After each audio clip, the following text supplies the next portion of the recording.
Om Namo Bhagavate Vasudevaya. Om Namo Bhagavate Vasudevaya. Om Namo Bhagavate Vasudevaya.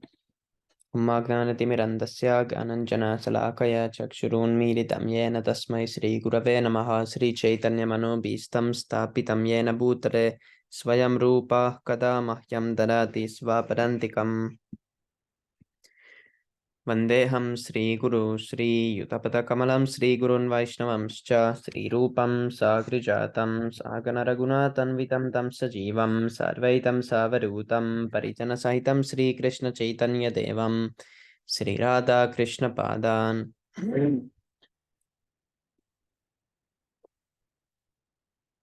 Sadvaitam Savadutam Parijana Sahitam Krishna Chaitanya Devam Sri Radha Krishna Padan Sahagana Lalita Sri Visakanvitamscha.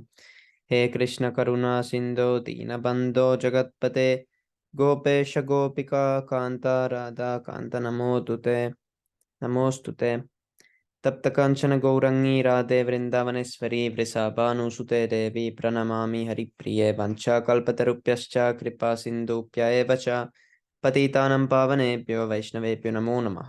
नमः विष्णुपदाय कृष्णप्रेष्ठाय भूतले श्रीमते भक्तिवेदान्तस्वामी निति नामिने नमस्ते सरस्वते देवे गौरवाणी प्रचारिणे निर्विशेष शून्यवादी पाश्चात्यरिषतारिणे। जय श्री कृष्ण चैतन्य प्रभु नित्यानंद श्री अद्वैत गदाधर श्रीवासारि गौर भक्त वृंद। हरे Krishna Krishna Krishna Hare Hare Hare Ram Ram Ram Hare Hare.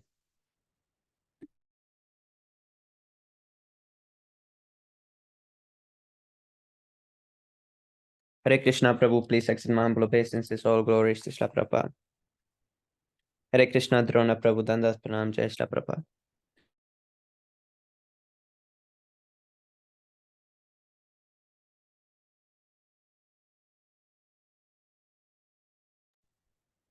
Okay, Hare Krishna. 1.5. The self and its bodies. You are suffering because in your past life you indulged in sense gratification and got a body according to karma. Srila Prabhupada tells listeners at a lecture delivered at the Hare Krishna Center in Detroit, Michigan in June 1976. Then he goes on to explain the secret of how to become free from karma and enjoy perfect happiness. Yatagnes tamasa yukta upaste vyaktamevahi na veda purvam aparam nasta janma smritistata. As a sleeping person acts according to the body manifested in his dreams and accepts it to be himself, so one identifies with his present body, which he acquired because of his past religious or irreligious actions, and is unable to know his past or future lives. Srimad Bhagavatam 6.149. Here is a very good example of the ignorance that covers the living entity in the material world. When we dream, we forget everything about ourselves, that we are Mr. Such and Such, and an inhabitant of such and such a place, with such and such bank balance.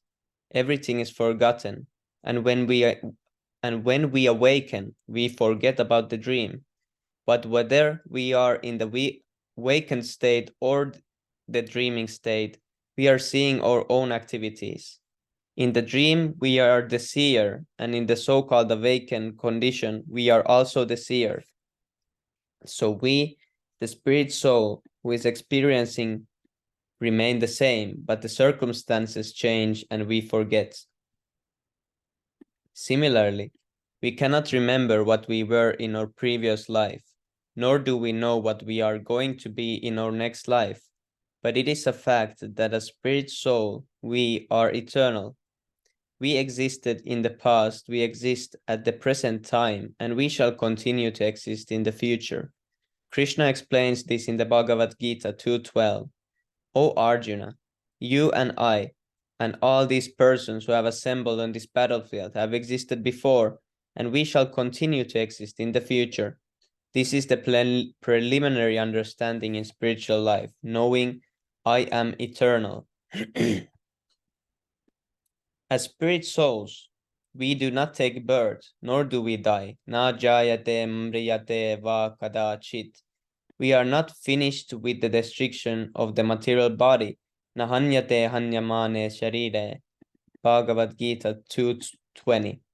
The destruction of the body is going on already.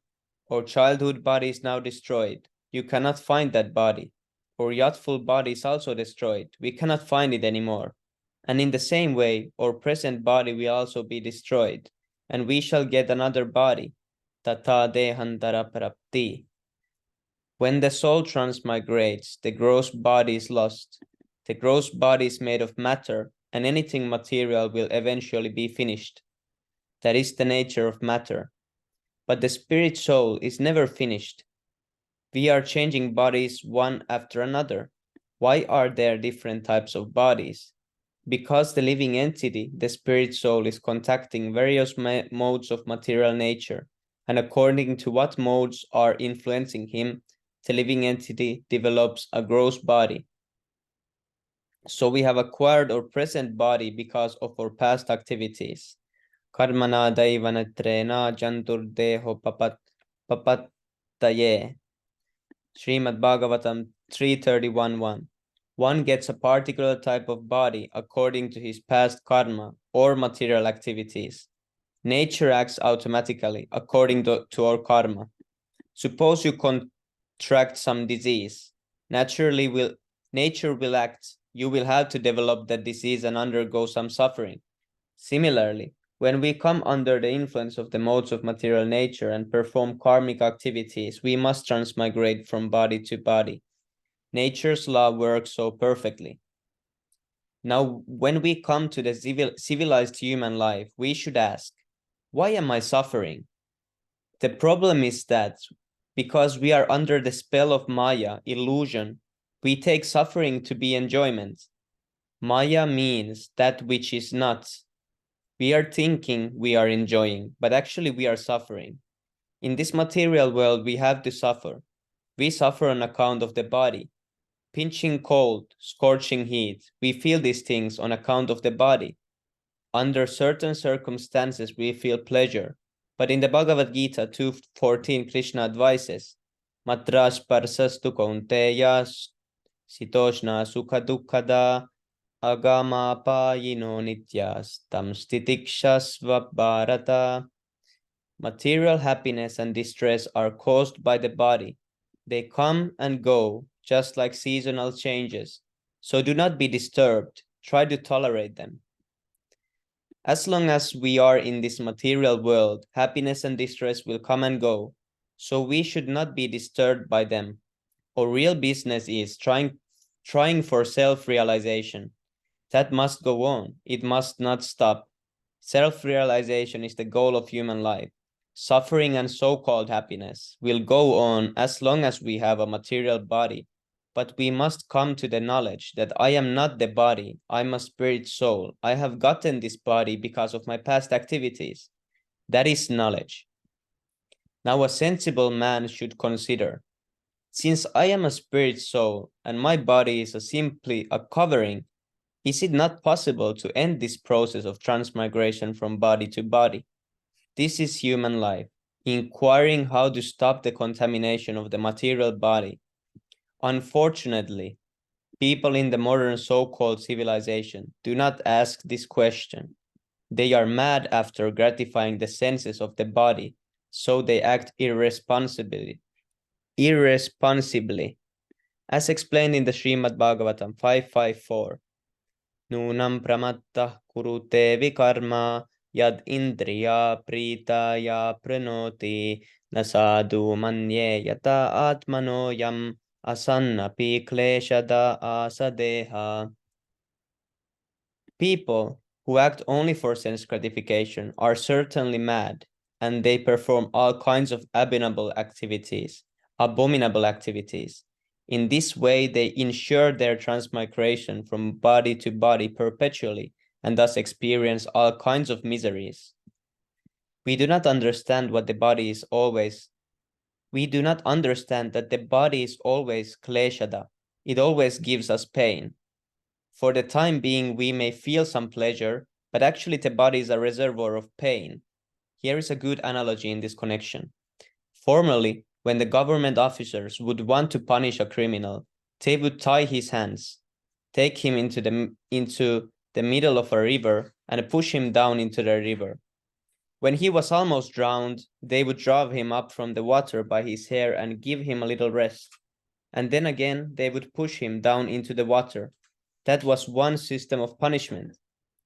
Similarly, whatever little pleasure we are experiencing in this material world is exactly like the pleasure the criminal would feel when he was drawn up from the water. Severe suffering with a moment of relief. This is what life in the material world is like. That is why Sanatana Goswami, who had been a wealthy minister in the Mohammed government in India, presented himself to Sri Chaitanya Mahaprabhu and asked, Keami kene amaya jare tapa traya. Who am I, and why am I suffering the threefold miseries? This is intelligence.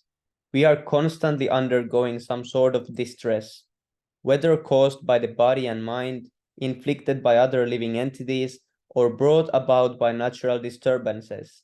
We don't want all these miseries, but they are forced upon us.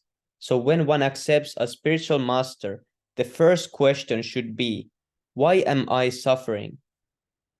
But we have become so dull, like the animals, that we never ask this question. The animals are suffering, everyone knows this, but they cannot ask why. When an animal is being taken to the slaughterhouse, he cannot ask, why am I being taken by force to the slaughterhouse? But if you take a human being to be killed, he'll make a great noise. This man is taking me to be killed. Why am I being killed? Yeah, imagine all the animals. There are so many cows and all the animals, and they are really asking this. They would be asking the same question if they had a human intelligence. So one important distinction between human life and animal life is that only the human being can ask, why am I suffering? Yeah, this is nice, simple way to explain it. That the animal cannot ask, why am I suffering? Human can ask, why am I suffering? That's the simplest. Yeah, this I need to remember also. Whether you are President Nixon or a man in the street, you are suffering. That's a fact. You are suffering on account of your body, and you are doing something that will cause you to accept another material body. You are suffering because in your past life you indulged in sense gratification and got a body according to karma. And if you engage in sense gratification in this life and do not try to elevate yourself, you'll again get a body and suffer. By nature's way, you'll get another body according to the mentally you have at the time of death. And as soon as you get another body, your suffering will begin again. Even in the womb of the mother, you will suffer. To remain in that compact bag for so many months, hands and legs all tied up, unable to move, this is suffering. And nowadays, there is also a risk of being killed in the womb. And when you come out, more suffering. Yeah, it's horrible. Then they send you to school. It's horrible. So we should be intelligent enough to ask, why am I suffering? And how can I stop this suffering? And until we ask, why am I suffering? Or human life has not begun. Yeah, this is, if someone doesn't ask, why am I suffering? He's not even a human being yet. He's still on the animal platform. We remain animals. Asking about the ultimate cause of our suffering is called the Brahma Jignasa, inquiry about the absolute truth.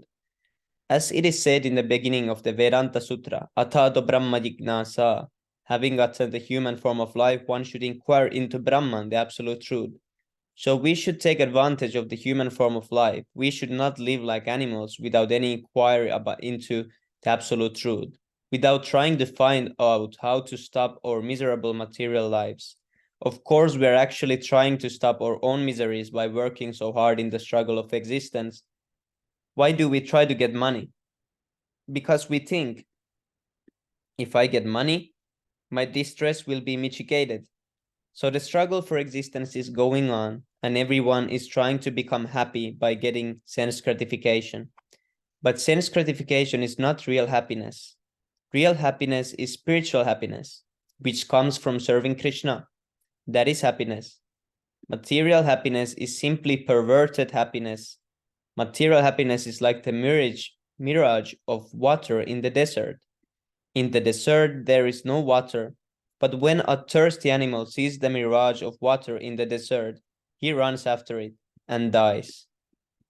We know that there is no water in the desert, that the water is just a reflection of the sunshine, but animals do not know this. Similarly, human life means to give up looking for happiness through sense gratification, which is just like a mirage in the desert, and to try for spiritual happiness.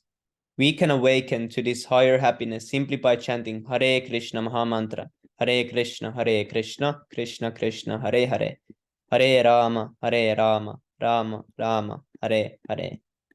Chanting Hare Krishna is such a simple thing, yet it can relieve all our suffering in the material world.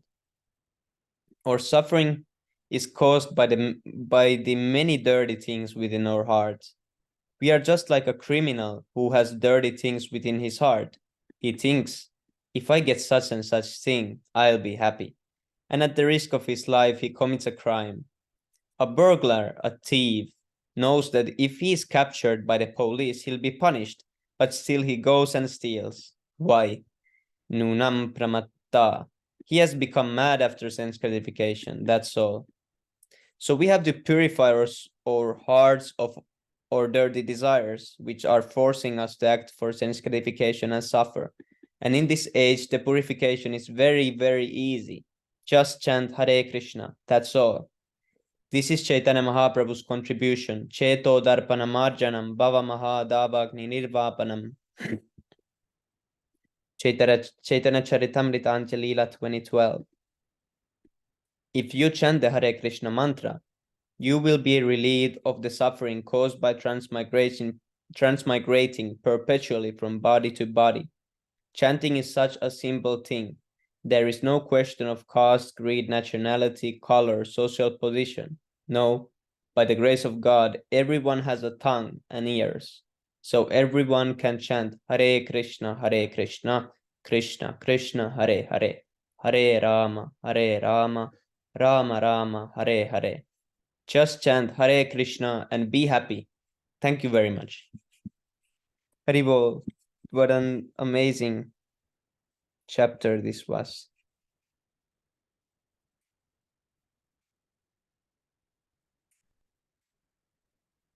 I don't know how many millions of times I have to hear this same thing over and over again before I act according to it.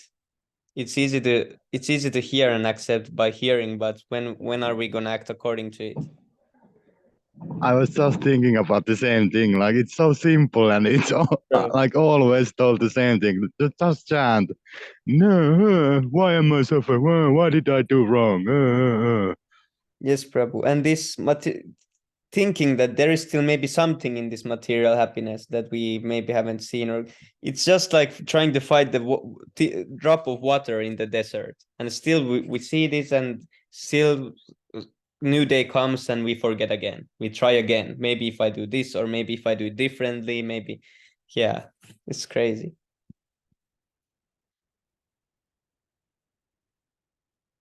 Okay, Haribol, next chapter. Who wants to start? Hare Krishna Pranjal Prabhu Dandat Pranam Jai Shri Prabhupada.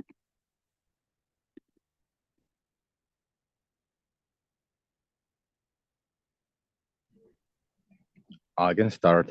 Yes, Prabhu. Haribol. Super consciousness. Everyone can see God. The Vedic literature is unique among all the world's scriptures because it details a practical process by which anyone can purify his or her consciousness and see God face to face. In this lecture delivered in Los Angeles on August 15, 1972, Srila Prabhupada explains, one must actually be very eager to see God. One must be very serious and think, yes, I have been informed about God, so if there is a God, I must see him. Shraddhadana munayo jnana vairagya yuktaya pasyantyatmani chatmanam bhaktya shruta kritaya. The seriously inquisitive student or sage well equipped with knowledge and detachment, realizes the absolute truth by rendering devotional service in terms of what he has heard from the Vedic literature, Vedanta Shruti, Srimad Bhagavatam. People sometimes ask, have you seen God or can you show me God? Sometimes we meet these questions. So the answer is yes, I am seeing God. You can also see God. Everyone can see God, but you must have the qualification. Suppose something is wrong with the motor car, it is not running. Everyone is seeing it, but the mechanic sees it differently. He's qualified to see it with greater understanding. So he replaces some missing part and immediately the car runs. But although for seeing a machine we require so much qualification, we want to see God without any qualification. Just see the folly. People are such rascals, they are such fools that they want to see God with their imagined qualifications. Krishna says in the Bhagavad Gita, Naham prakasha sarvasya yoga maya samavritaha. Bhagavad Gita chapter is the chapter that verse, chapter 7 and Yes. verse 25. Okay, I'm not exposed to everyone. My energy, yoga maya, is covering me from their vision. So how can you see God? But this rascaldom, I like the word rascaldom is going on. This, can you show me God? Have you seen God? God has become just like a plaything, so that cheaters advertise some ordinary man by saying, here is God, here is an incarnation of God. Namam duskritino muda prapatyante naradammaha. Sinful rascals, fools, the lowest of mankind, they inquire like that. Can you show me God? What qualification have you acquired by which you can see God? Here is the qualification. Tat shraddhana munayaha. One must first of all be faithful. Shraddhana. One must actually be very much eager to see God. Not that one takes it as a frivolous thing. Can you show me God? Or as some magic. They think God is magic. No, one must be very serious and think, yes, I have been informed about God, so if there is a God, I must see him. There is a story in this connection. It is very instructive, so try to hear. One professional reciter was publicly reciting the Srimad Bhagavatam, and he was describing that Krishna is very highly decorated with all kinds of jewels when he goes to tend the cows in the forest. So there was a thief in that meeting, and he thought, why not go to Vrindavana and plunder this boy? He's in the forest with so many valuable jewels. I can go there and catch the child and take all the jewels. This was his intention, so he was serious. I must find that boy, he thought. Then in one night I shall become a millionaire. The thief's qualification was his feeling, I must see Krishna, I must see Krishna. That anxiety, that eagerness made it possible for him to actually see Krishna in Vrindavana. He saw Krishna in just the same way as the Bhagavatam reader had described. Then the thief said, oh, you are such a nice boy, Krishna. He began to flatter him. He thought that by flattering him, he would easily take all the jewels. Then he proposed his real business. May I take some of these ornaments? You are so rich. No, no, no, said Krishna. My mother will be angry. I cannot give them away. Krishna was playing just like a child. So the thief became more and more eager for Krishna to give him the jewels. But by Krishna's association, he was becoming purified. Then at last Krishna said, all right, you can take them. Then the thief became a devotee immediately, because by Krishna's association he had been completely purified. So somehow or other you should come in contact with Krishna, then you'll be purified. The gopis are another example of great eagerness to see Krishna. The gopis came to Krishna, being captivated by his beautiful features. They were young girls and Krishna was so beautiful.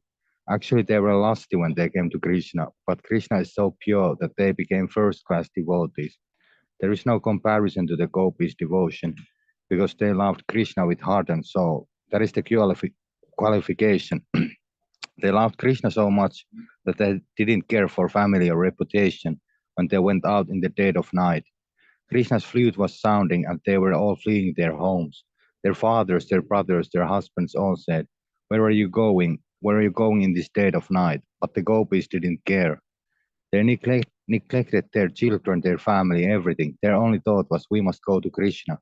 This eagerness is required. We must be very, very eager to see Krishna. Many gopis who were forcibly stopped from going to Krishna lost their lives because of their great feelings of separation.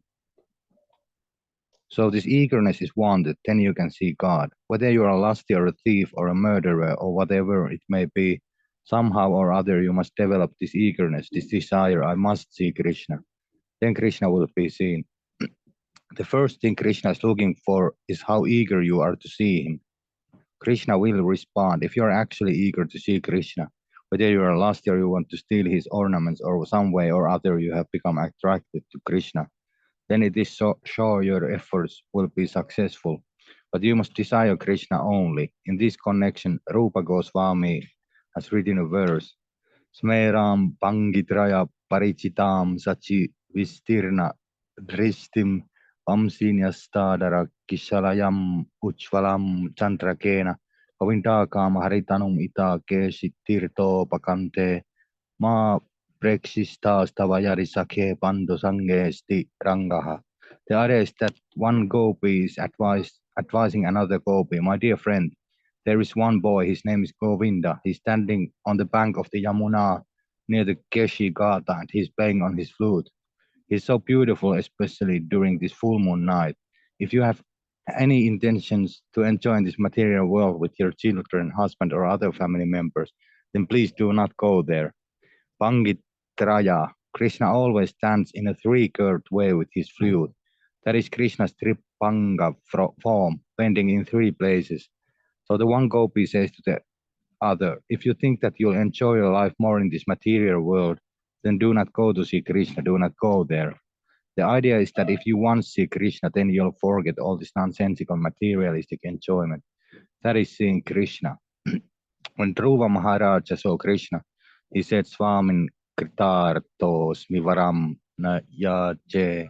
My dear Lord, I don't want anything else.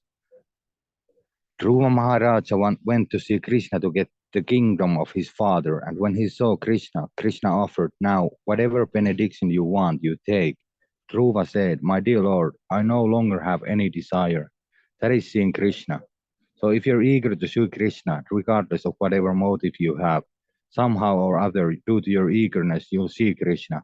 That is the only qualification. In another verse, Rupa Goswami says, Krishna Bhakti Rasa Bhavita Mati Kriyatam Yari Kutopi Lapyate. I have translated the words Krishna consciousness from Krishna Bhakti Rasa Bhavita. So here Rupa Goswami advises, if Krishna consciousness is available, please purchase it immediately. Don't delay. It is a very nice thing. Yes, Krishna consciousness is available. You can purchase it from this Krishna consciousness movement. But what is the price? It is such a nice thing, but you have to pay the price. What is that? Tatra laulyam api mulyam ekalam. Simply your eagerness. That is the price. You have to pay this price. Then you get Krishna immediately. Krishna is not poor, and the Krishna seller, the Krishna devotee, he's also not poor. He can distribute Krishna free, and he's doing that. You simply have to purchase him by your eagerness. Someone may say, oh, eagerness, I have eagerness. But it is not so easy. Janma koti sukritairina lapyate. This eagerness cannot be achieved even by executing pious activities for millions of births. If you simply go on performing pious activities, still this eagerness is not available. So this eagerness is a very important thing, but it can be awakened only by the association of devotees.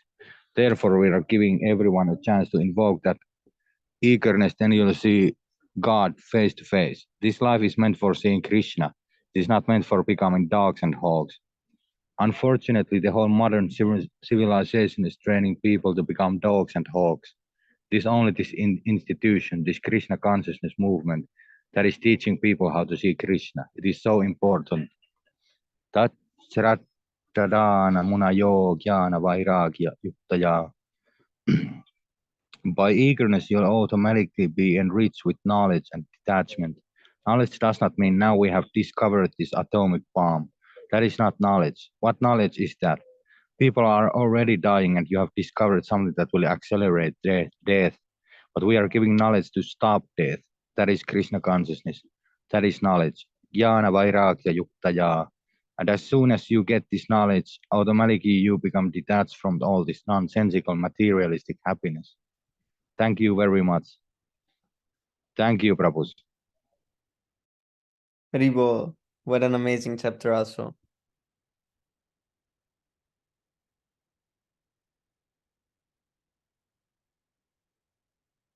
Yeah, this part is really instructing this, that if Krishna consciousness is available, because it's not always available, same as when you have some amazing sale on some market they are opening. And yeah, if there is some really rare thing, you should purchase it when it's available. And this is a really rare thing. It's not available always. It's only available for it's special sale, available for a really short time. And Rupa Goswami is saying, please purchase it immediately. Don't delay. It is a very nice thing. And what we are doing, we are thinking that, is this worth of our money? Should I buy it? Is it a good thing? And other people are buying it and the time is running out. And we are just thinking that, should I buy it? Should I spend my money on this or should I buy something else? And the time is the money. So we give that money to other places, but we don't want to buy this. And here, yes, Krishna consciousness is available. It is available now. And how you can buy it? What is the payment method? You can purchase it from this Krishna consciousness movement. And laulyam, it is said laulyam, that is eagerness.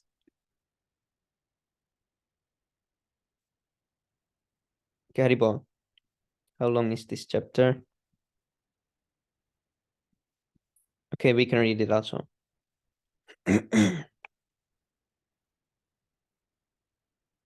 No, we did read this one. What happened? Did I go past?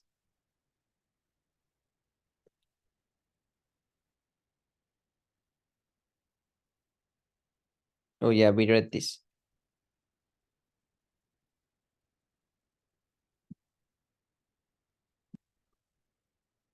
Okay, 2.2. Beyond religion. In June 1976, Srila Prabhupada fields questions sent to him from editors of Bhavan's Journal, one of Bombay's leading culture and religious periodicals. Devotee, here's the first question. It is said that the greatest strength of Hinduism is its Catholicity or breadth of outlook, but that this is also its greatest weakness in that there are very few religious observances that are obligatory for all. As in other religions, it is necessary and possible to outline certain basic minimum observances for all Hindus? This we read in some other book also. This Bhavan's Journal, an answer to all these. I don't remember what the book was, but we read this at some point. Srila Prabhupada, as far as Vedic religion is concerned, it is not for the Hindus. It is for all living entities. That is the first thing to be understood.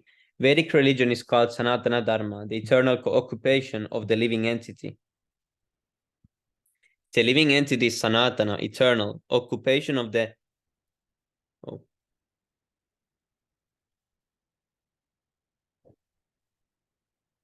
Where was I? God, there is... Sanatana Dharma is meant for all living entities, not just so-called in Hinduism, this ism, that ism. These are all misconceptions. Historically, Sanatana Dharma was followed regularly in India, and Indians were called Hindus by the Muslims. The Muslims saw that the Indians lived on the other side of the river Sindh, and the Muslims pronounced Sindh as Hind.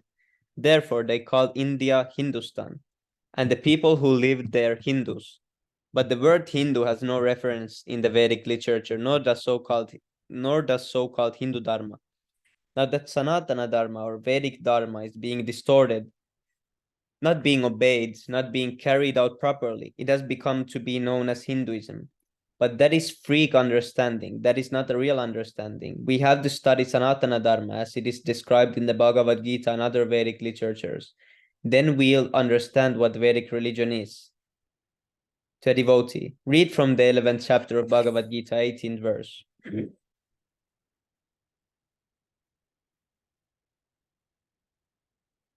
Tvam aksharam paramam veditavyam tvamasya visvasya param nidanam tvam avyayah sasvata dharma gupta sanatanastvam purusho mato me. O Lord Krishna, you are the supreme primal objective. You are the ultimate resting place of all this universe. You are inexhaustible and you are the oldest. You are the maintainer of the eternal religion, the person of Godhead. This is my opinion. Srila Prabhupada. This understanding is wanted. Krishna is eternal. We are eternal, and the place where we can live and exchange our feelings with Krishna that is eternal.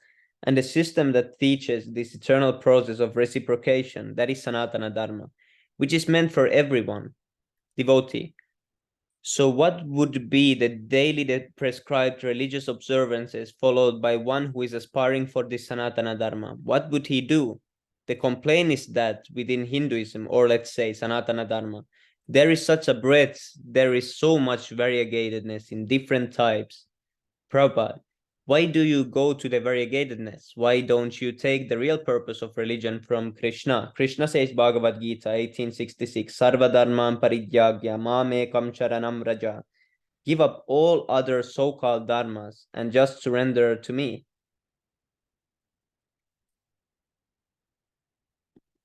Why don't you take that? Why are you taking up variegated practices under the name of so-called Hinduism? Why don't you take that advice of Sanatana, Krishna? You refuse to accept Sanatana Dharma. What the Sanatana, God, says, but you say. How can we avoid so many varieties and come to the right point? Why accept varieties? Take to this one consciousness, Sarva Dharmam Parityagya, Mamekam Sharanam Raja. Why don't you do that? Devotee, how can people do this practically on daily basis? Prabhupada, how are we doing it? Is what we are doing not practical? People will manufacture their own impractical way of religion, but they won't take our practical system. What is that? Manmana bhavamad bhakto madhya yi mam namashkuru. Bhagavad Gita 1865. Simply think of Krishna, become his devotee, worship him, and offer obeisances to him. Where is the difficulty? Where is the impracticality? Krishna says, this is your duty. If you do this, you will come to me without any doubt. Why don't you do that? Why remain Hindu? Why remain Muslim? Why remain Christian? Give up all this nonsense. Just surrender to Krishna and understand. I am devotee of Krishna and servant of Krishna. Then everything will immediately be resolved. Devotee. But the Hindus would say, there are so many other aspects to Hindu Dharma. Prabhupada, real Dharma is defined as Srimad Bhagavatam. Dharmam tu sakshat Bhagavat pranitam. Bhagavatam 6:3-19. What God says, that is Dharma. Now God says, give up all other dharmas and just surrender unto me. So take that Dharma. Why do you want to remain a Hindu? And besides, what Hindu does not accept the authority of Krishna? Even today, if any Hindu says, I don't care for Krishna and Bhagavad Gita, he will immediately be rejected as a madman. Yeah, the YouTube comments are full of these Hindus. Why don't you take Krishna's instruction? Why go elsewhere? Your trouble is that you do not know what religion is, and you do not know what Sanatana Dharma is. In your Krishna consciousness society, there are many, in our Krishna consciousness society, there are many who were formerly so-called Hindus, so-called Muslims, and so-called Christians, but now they don't care for Hindu or Muslim or Christian. They care only for Krishna, that is all. If you follow a false religious system, you suffer. But if you follow a real religious system, you'll be happy.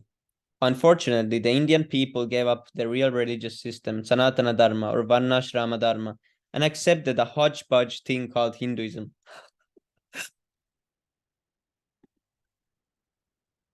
Yeah, the Finnish people also, it's hard because they always think the first thing that comes to their mind that this is Hinduism. I always have to start explaining what is like Hinduism and what is the difference between Sanatana Dharma. And that always takes like 20 minutes to explain the thing to them. They always think this Hinduism, that everything, if you say anything from East, they think it's Hinduism. If you put a tilak on your forehead, they think Hinduism. And when you ask, do you know what is Hinduism? They just think, oh, there's many gods. It's from India and it's this and that. But they don't understand this is a hodgepodge thing. This Hinduism, hodgepodge thing called Hinduism. It's Sanatana Dharma, and the Dharma is to serve Krishna. That is the eternal duty of every soul. It's a simple thing. Therefore, there is trouble. Vedic religion means Varnashrama Dharma, the division of society into 4 social classes and 4 spiritual orders of life. The 4 social classes are the Brahmanas, priests and intellectuals, the Kshatriyas, political leaders and military men, the Vaishyas, merchants and farmers, the Shudras, manual laborers. The 4 spiritual orders are the Brahmacharis, celibate students, the Grihastas, householders, the Vanaprashtas, retired persons, and the Sannyasis, renunciants. When all these classes and orders work harmoniously to satisfy the Lord, that is real religion or Dharma. The next question is this. In the Kali Yuga, the present age of quarrel, bhakti, devotional service to God, has been described as the most suitable path of God realization. Yet how is it that Vedantic teachings which stress jnana, knowledge or intellectual speculation, are emphasized by noted savants?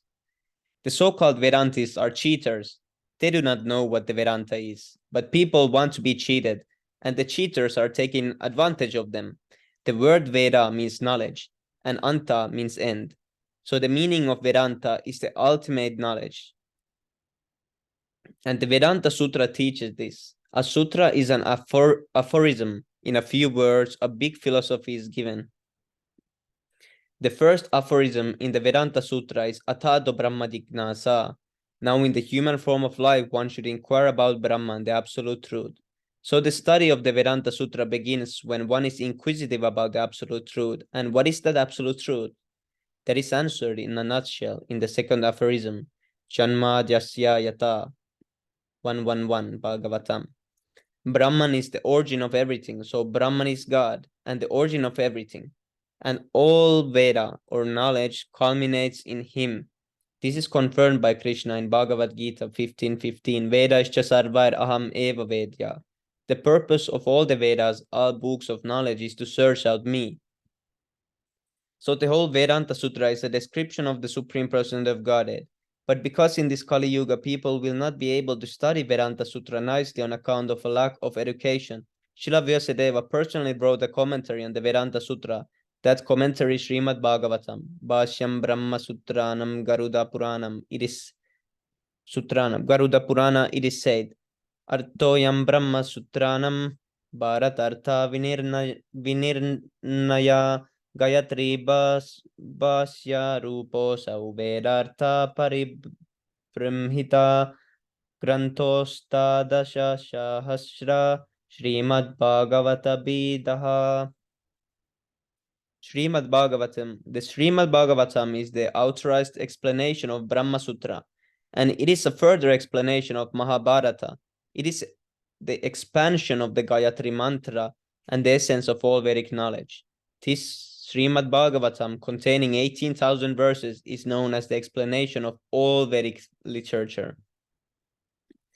Srimad Bhagavatam is the real commentary of the Vedanta Sutra, written by the same author, Vyasadeva, under the instruction of Narada, his spiritual master. Srimad Bhagavatam begins within the same aphorism as the Vedanta Sutra, Janma Dasyayata, Srimad Bhagavatam 111, and then continues, Anvayat Itaratash Chartes Vabhignah Svarat. So actually in the Srimad Bhagavatam, the Vedanta Sutra is explained by the author of the Vedanta Sutra. But some rascals, without understanding the Vedanta Sutra, without reading the natural commentary of the Vedanta Sutra, are posing themselves as Vedantis and misguiding people. And because people are not educated, they are accepting these rascals as Vedantists. Actually, the so-called Vedantists are bluffers. They are not Vedantists. They do not know anything of the Vedanta. The Vedanta Sutra is explained in Srimad Bhagavatam, and if we take Srimad Bhagavatam as the real explanation of the Vedanta Sutra, we can understand what Vedanta is. But if we take shelter of the bluffers, then we will not learn Vedanta. People do not know anything, so they can be bluffed and cheated by anyone. But now they should learn from the Krishna consciousness movement what Vedanta is and what the explanation of Vedanta is. Then they will be benefited. Devotee.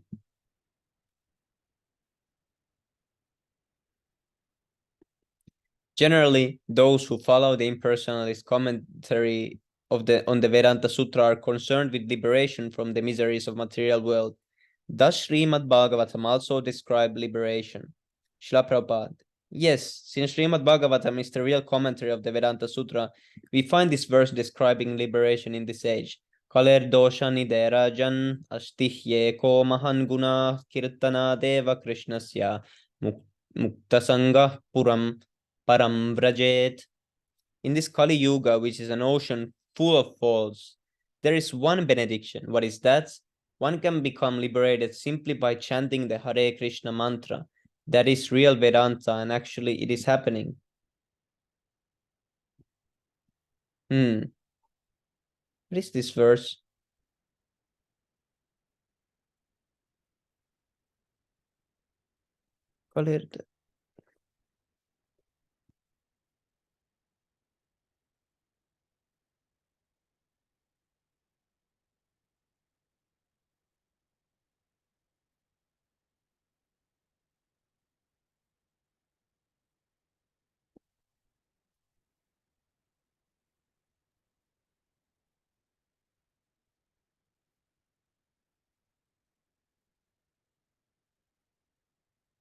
Oh, Haribo, we find a new verse.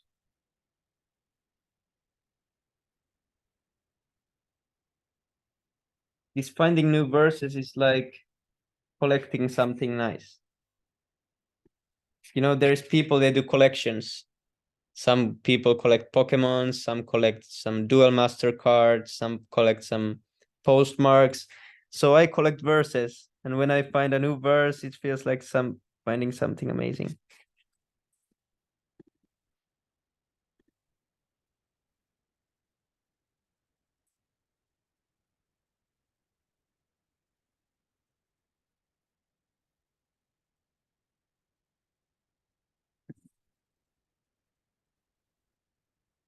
Nitai Gora Haripur, Haripur, Nitai Gora Haripur.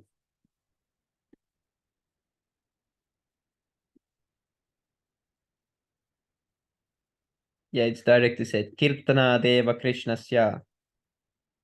By chanting certainly of the holy name of Krishna.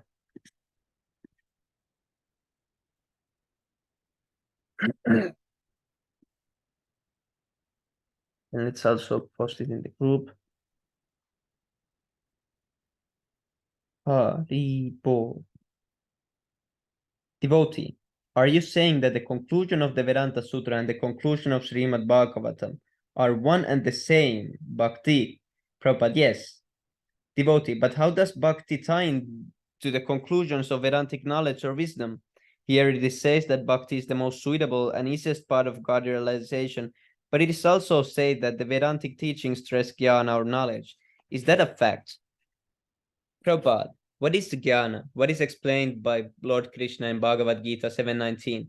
Bahunam janmanam ante jnanavan mam prapadyate. After many births, he who is actually in knowledge surrenders unto me.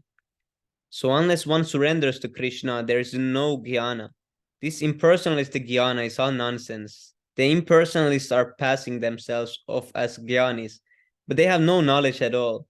Vedanta means the ultimate knowledge, but the subject matter of ultimate knowledge is Krishna, God. If one does not know who God is, who Krishna is, then where is one's knowledge? But if a rascal claims, I'm a man of knowledge, then what can be done? What a nice part. In the same verse we just mentioned, Krishna concludes, Vasudeva Sarvamiti Sa Mahatma Sudurlabha, 7:19 Bhagavad Gita. When one understands that Vasudeva, Krishna is everything, one is in knowledge. Before that, there is no knowledge. It is simply misunderstanding. It is not knowledge, it is misunderstanding. Brahmeti Paramatmeti Bhagavan iti sabdyate.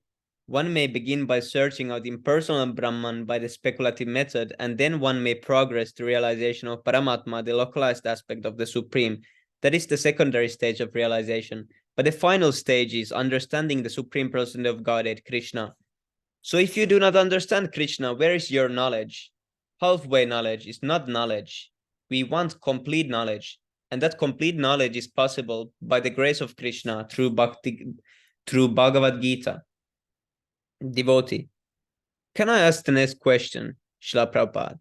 Is a guru essential for one to enter the spiritual path and attain the goal? And how does one recognize a guru? Srila Prabhupada. Yes, a guru is necessary. That is explained in the Bhagavad Gita. When Krishna and Arjuna were talking as friends, there was no conclusion. Therefore, Arjuna decided to accept Krishna as his guru. To a devotee, find out this verse, Karpanya doshopahata svabhava. Devotee reach. Karpanya doshopahata svabhava prachami tvam dharma samudacheta yat shreyahsha nichitam bruhitan me shishyaste ham sadimam tvam prapannam. Now, I'm confused about my duty and have lost all composure because of miserly weakness. In this condition, I am asking you to tell me clearly what is the best for me. Now I am your disciple and a soul surrendered unto you. Please instruct me. Bhagavad Gita 2:7. Srila Prabhupada, not only Arjuna, but everyone who is perplexed about his duty, nobody can decide for himself. When a physician is seriously sick, he does not prescribe his own treatment. He knows his brain is not in order, so he calls for another physician.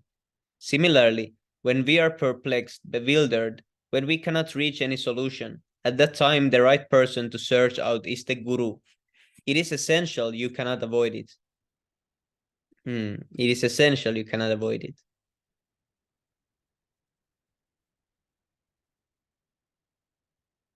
So in our present state of existence, we are all perplexed, and under the circumstances, a guru is required to give us real direction. Arjuna represents the perplexed materialistic person who surrenders to a guru, and to set the example, Arjuna decided on Krishna as his guru. He did not go to anyone else. Yeah, he didn't ask Krishna, "Oh Krishna, where I can find guru? Where should I go? Where should I go search for guru?" Because sometimes people come to the ISKM classes and everywhere they come asking like, how can I find a guru? Where I can find a guru? And then the answer is Sundar Gopal Prabhupada always says, you have already come to ISKM and Prabhupada is there. So it's same as Arjuna would have asked from Krishna, where is the guru? Well, Krishna is the guru of everyone.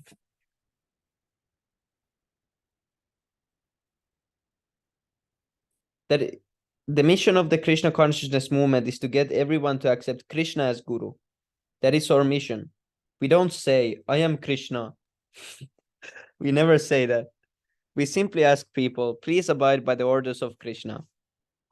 And some of these so-called gurus will say some things that Krishna says, but they'll give other instructions also. What is the position of such persons? Srila Prabhupada, they are most dangerous. They are opportunists. According to the customer, they give some teaching so he will be pleased. Such a person is not a guru, he's a servant. He wants to serve his so-called disciples so that they may be satisfied and pay him something.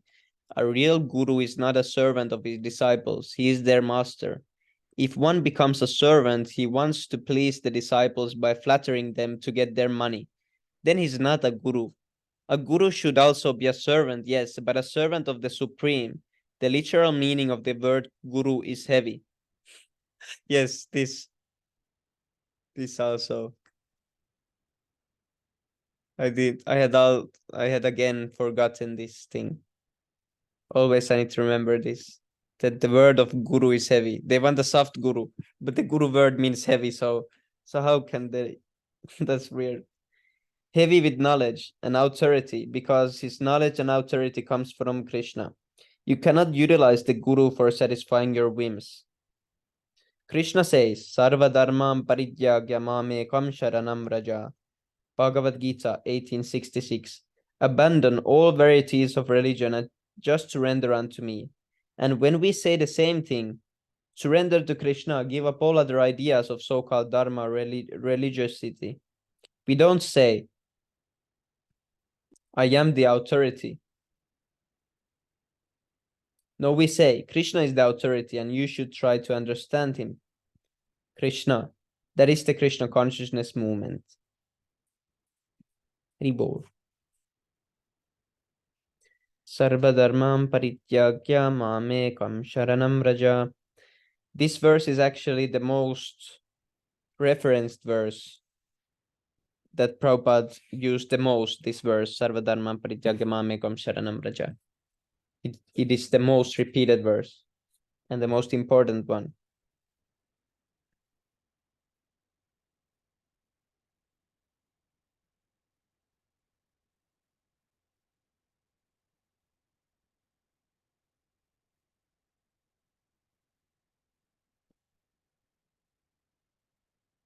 And this doesn't only mean religion, and this means any idea that one has, any idea that one has created in his own mind without hearing it from somewhere, or any paths that one might, or any way of doing things that one has in mind that maybe I should do like in this way or in that way, and it's not confirmed by the guru, then that should be given up and asked from the guru, what should I do in this situation?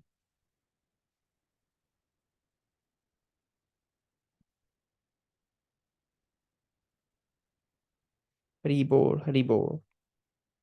What is the page? Oh, 55. This is really nice book. I've liked this so much. Okay, now let's go to Six Astakam prayers. What is the time in India? Let's see.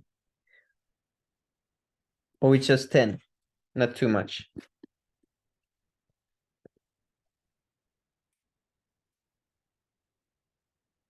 Cheto darpanamarjanam bhavamaha davagni nirvapanam shreyah kairava chandrika vitaranam vidyavadu jivanam anandam buddhivardhanam pratipadam purnamritasvadanam sarvatma snapanam param vijayate Sri Krishna Sankirtanam.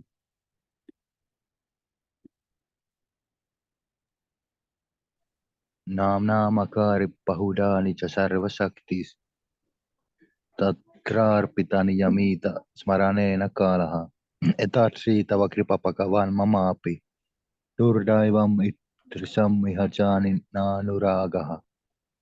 Trinadapi Shunichena Tarorapi Sahishnuna Amanina Manadena Kirtaniya Sadari.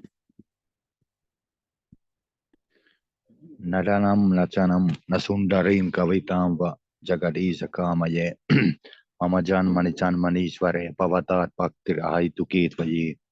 Ainanda Tanuja Kinkaram Patitamam Vishame Bhavam Budo Kripa Tava Pada Pankaja Stita Duli Sadrisam Vichintaya. Ayan nam galada shrutara ya vadanam katkada rutaya gira pulakarnichitam vapukada tavanamagrahane bhavishyati.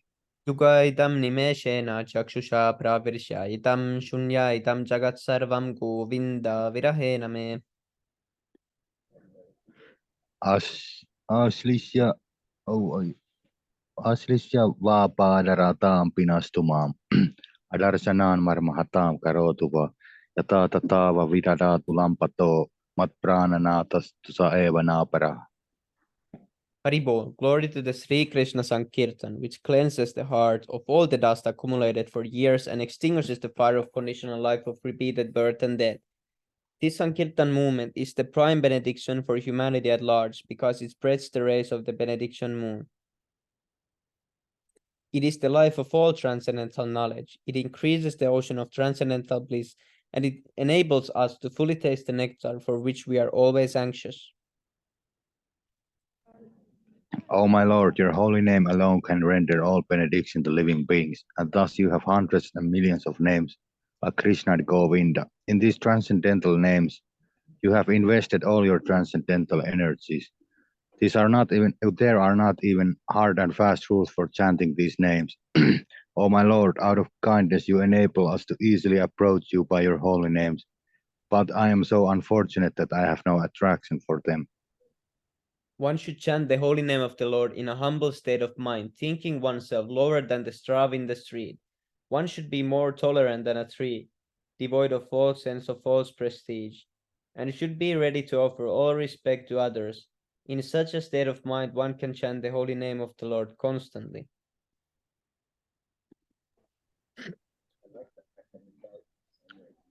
O Almighty Lord, I have no desire to accumulate wealth, nor do I desire beautiful women, nor do I want any number of followers. I only want your causeless devotional service, birth after birth. O son of Maharaj Nanda, Krishna, I am your eternal servitor, and somehow or other I have fallen into the ocean of birth and death. Please pick me up from this ocean of death and place me as one of the atoms at your lotus feet. O my Lord, when will my eyes be decorated with tears of love flowing constantly when I chant your holy name? When will my voice choke up, and when will the hairs of my body stand on end at the recitation of your name?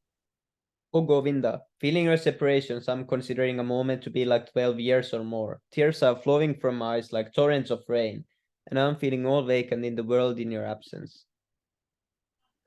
I know no one but Krishna is my Lord, and he shall remain so even if he handles me roughly by his embrace, or makes me broken-hearted by not being present before me. He's completely free to do anything and everything, for he is always my worshipful Lord, unconditionally. Hari Bol, Shri Sikastakam ki jai, Harinam Jai, ki jai, Panchatattva ki Jai, jai, Nityananda Prabhu ki, Jai, Sri Krishna Chaitanya Jai, Mahaprabhu ki jai, Jagat Guru Shila Jai, Bhaktivedanta Swami Shila Prabhupada ki jai, Nitai Jai, Gaur Hari Hari Bol. Hari Bol.